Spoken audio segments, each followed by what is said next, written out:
जागर रमाईंच्या विचाराचा, देशाच्या हिताचा, अर्थात घर तिथे रमाई या अभियानांतर्गत आपण लोकसहभागातून हा उपक्रम या ठिकाणी राबवत आहोत. गेली 13 वर्ष सातत्यपूर्ण दररोज या ठिकाणी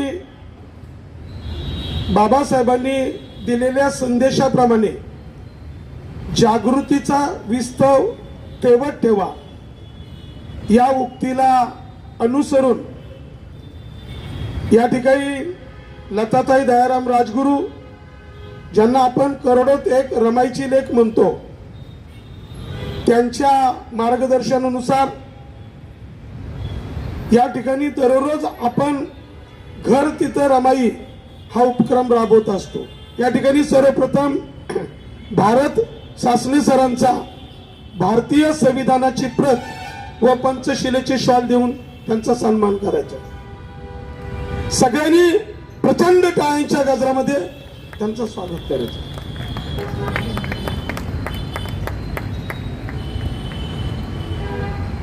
त्यानंतर विचारपीठावरील सर्व मान्यवर आणि उपस्थित बंधू भगिनींना नमो बुद्धाय, जय भीम.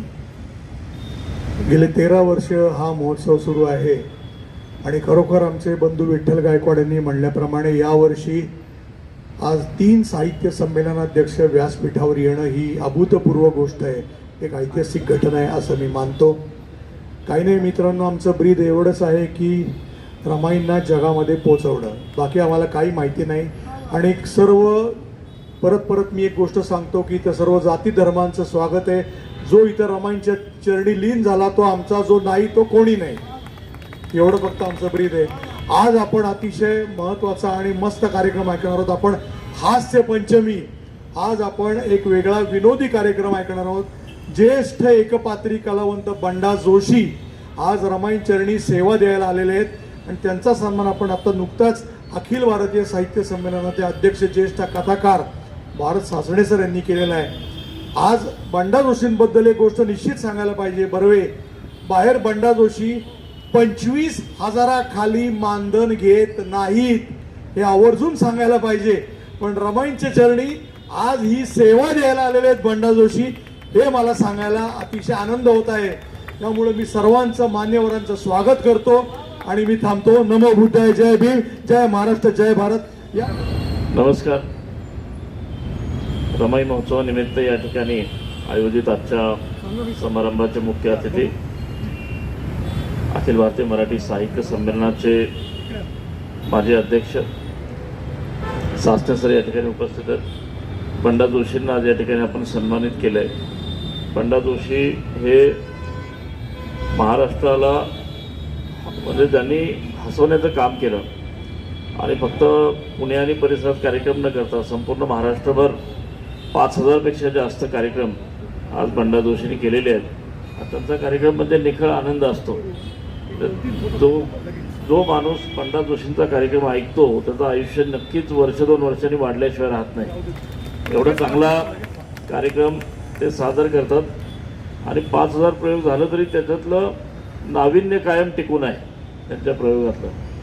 आणि अतिशय म्हणजे त्यांना ती परंपरा लाभलेली आहे. आचार्य अत्रेंची, पु ल देशपांडेंची, शंकर खरातांची, व्यंकटेश माडगूळकरांची, जे ग्रामीण भागात दमा मिराजदार त्यांनी महाराष्ट्राला अक्षरशः लोटपोट हसवलं.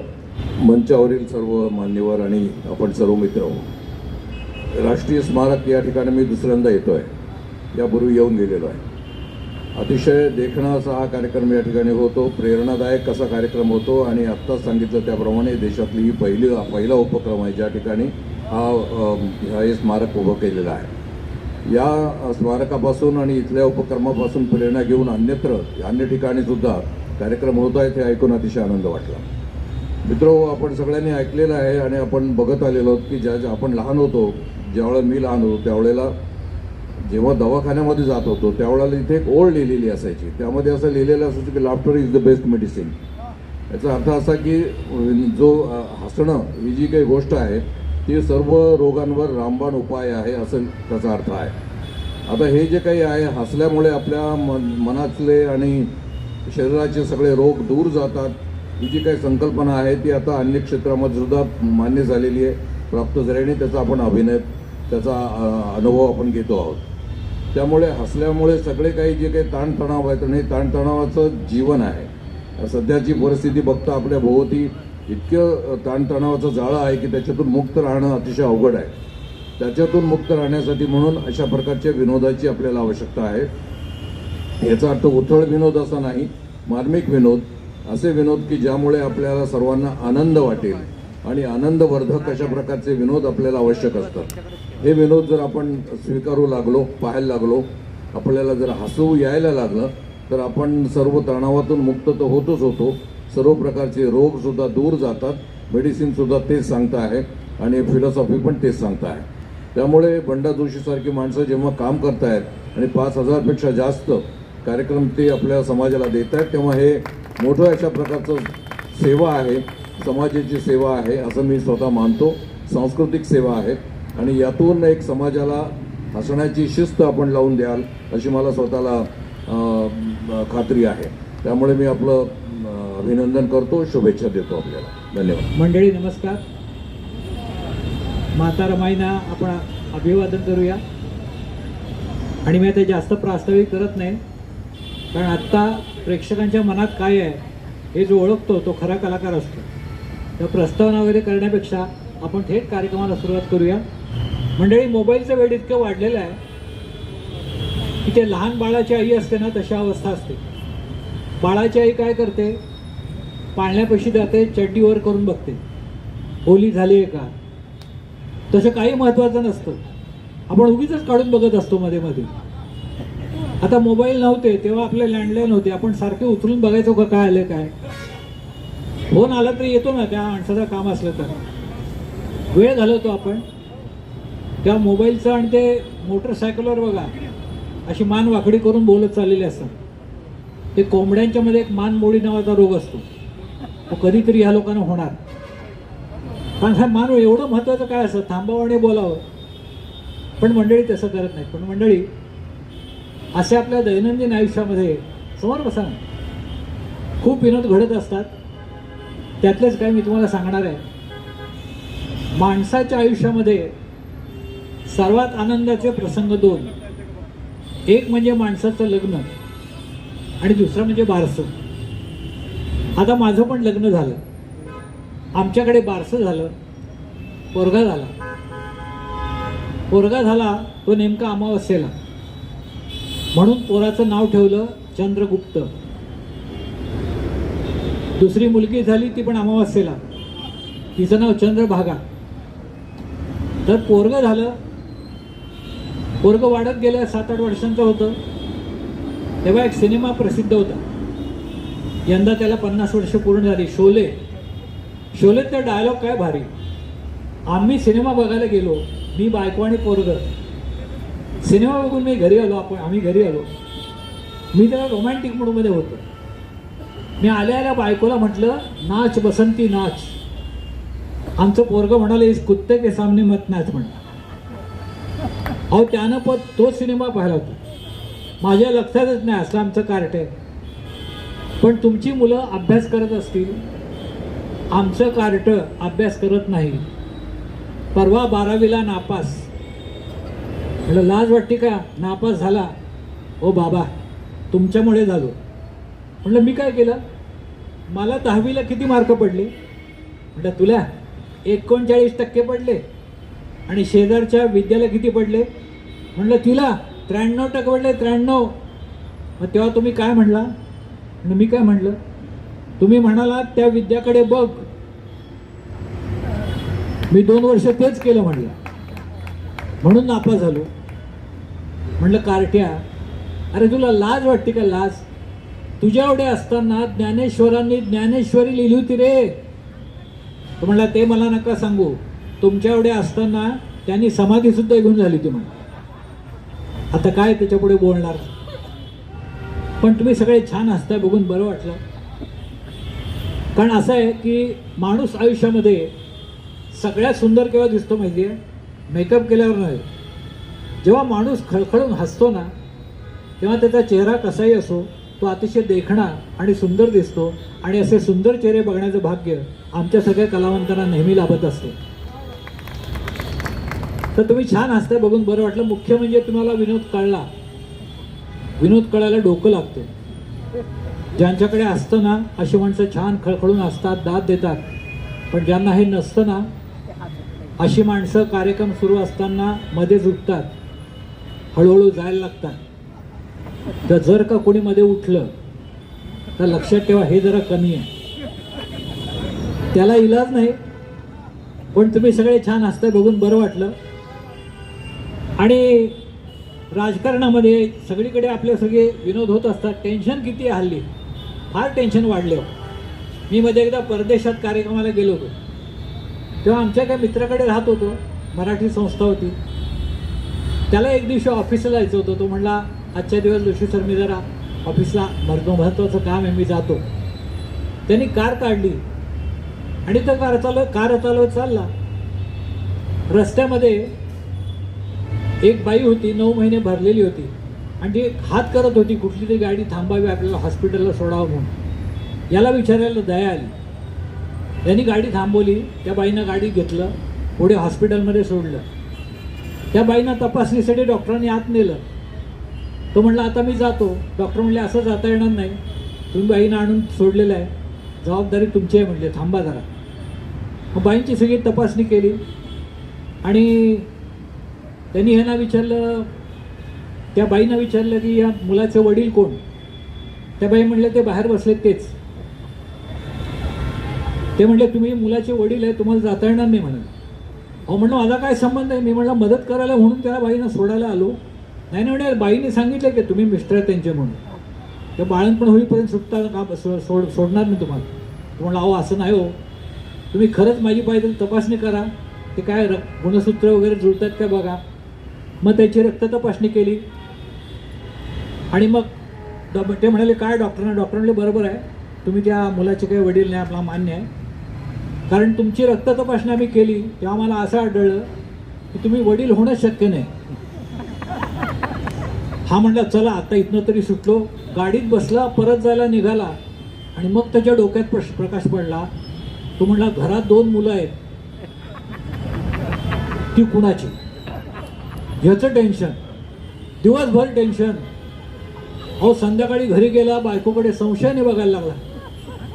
रात्रभर त्याला टेन्शन. आणि दुसऱ्या दिवशी सकाळी तेव्हा हॉस्पिटलमधनं फोन आला.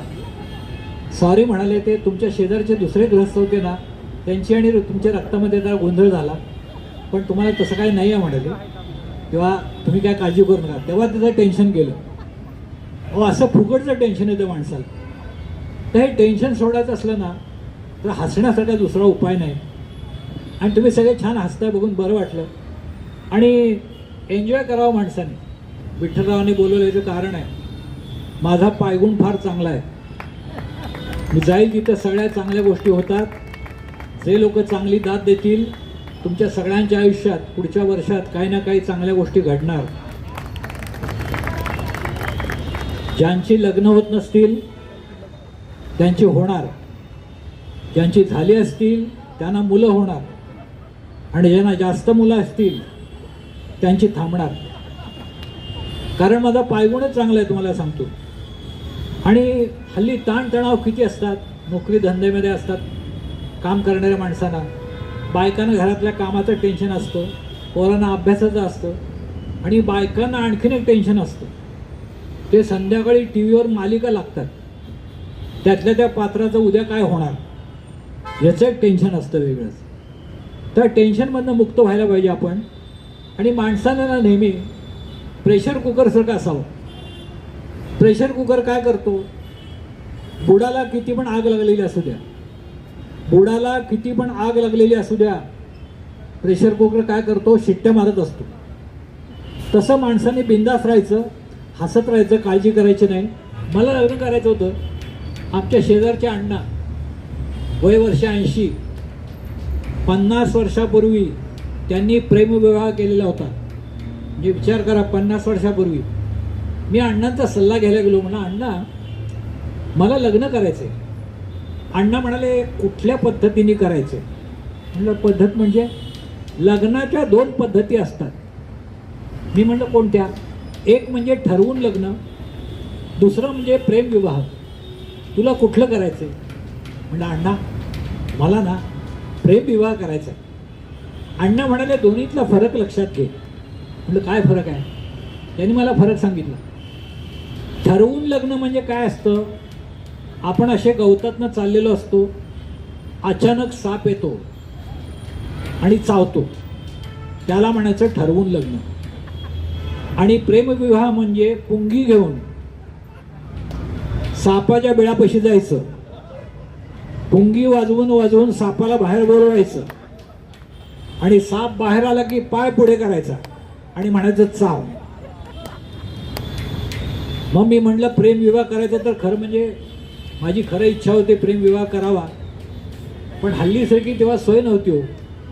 हल्ली मुलं मुली कशी एकमेकात मिसळतात, गप्पा मारतात, टाळ्या देतात, बघितलं की बरं वाटतं. आमच्या वेळेला भारत पाकिस्तान, अहो काही काहींची अवस्था तर अशी होती ना, उपाशी सदा सोडिले अन्न पाणी, रुसेना तयाला चहा पावलोणी, सुचेना मुळी काहीही कामधंदा, मना आवडे मात्र नेण्यांची मंदा. अशी परिस्थिती होते. आणि काही काही आणखीन एक धोका होता. एक मुलगी होती, आमचा एक मित्र गेला, तो म्हणाला चांद पे दाग सूरज में आग, चांद पे दाग सूरज में आग. ती म्हणाली मेरा बाप आ रहा है जल्दी से भाग. अहो मुलींचे वडील म्हणजे डेंजर गोष्ट. परवा आमच्या गल्लीच्या कोपऱ्यावर एका मुलीची छेड त्या मुलीने काढली. मुलींनी छेड काढली, मुलांनी छेड काढली. याला माहीत नव्हतं तिचा बाप पैलवान आहे. ती दुसऱ्या दिवशी वडिलांना घेऊन आली आणि त्यांनी वडिलांना काय सांगितलं बघा. बाबा कालचीच रात येत होते मी, मुकाट आला आडवा हा रस्त्यात वाट सोडना, मेला मवाली हा असा झाला होता वेडा, पिसा हात धरला माझा असा कळ जाईना, त्याला ढकलून बाजूला मी धावत वळत घरी आले, घडले जे जे सारे काही तुम्हापाशी बोलले, याची नजर नाही बरी मस्ती, याची जिरवा सारी याला धरून चांगला चोप हाणाना, याची खोड मोडा पोरी याचे वाजवाच बारा. हो वाजवा टाळ्या वाजवा, हरकत नाही. तर असं म्हटल्यानंतर ते वडील काय सोडतात काय. त्यांनी त्याला धरून चांगला ठोकला, इतका बडवला की तो म्हणायला लागला अहो असं काय करता बदा बदा मारता, अहो असं काय करता बदा बदा मारता, दणा दणा हाणता सुजली माझी पाठ सारी, अहो हाताची बी हाड मोडली पायाची बी तोडली, आता पुरे करा हाण मारे, मला जाऊ द्या ना घरी माझे वाजले की 12. मग तो म्हणायला लागला बाप का मार मैंने सुना था मगर मार क्या है ये मुझको नहीं थी खबर, जब से तुझसे मोहब्बत में करने लगा, बीच में तेरा बुढ़ा ही मरने लगा.